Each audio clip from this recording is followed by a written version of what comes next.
நண்பர்களுக்கு வணக்கம்.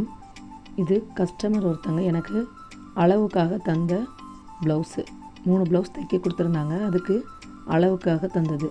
அதில் பார்த்தீங்கன்னா ஜிக்ஸாக்காக கட் பண்ணி வச்சுருந்தாங்க. என்னென்னா ஓவர்லாக் அடிக்காமல் இப்படி கட் பண்ணி வச்சுருக்காங்கன்னு பார்க்கும்போது அதில் வந்து நூல் எதுவுமே பிரிஞ்சு வரலை.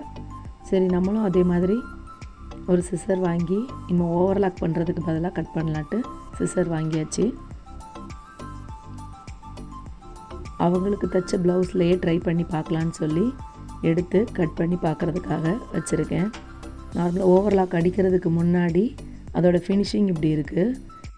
இந்த ஜிக்ஸாக் சிசரை வச்சு கட் பண்ண அப்புறம் அதோடய ஃபினிஷிங் எப்படி இருக்குங்கிறத நம்ம பார்க்கலாம். கட் பண்ண பிறகு பார்த்திங்கன்னா அதோடய ஃபினிஷிங் இப்படி தான் இருக்குது. நூல் எதுவுமே பிரிஞ்சு வரலை. இவ்வளோ அழகாக ஃபினிஷிங் வரும்னு நானே எதிர்பார்க்கல. சூப்பராக இருந்துச்சு. இந்த வீடியோ எப்படி இருக்குன்னு மறக்காமல் கமெண்டில் சொல்லுங்கள். தேங்க்யூ.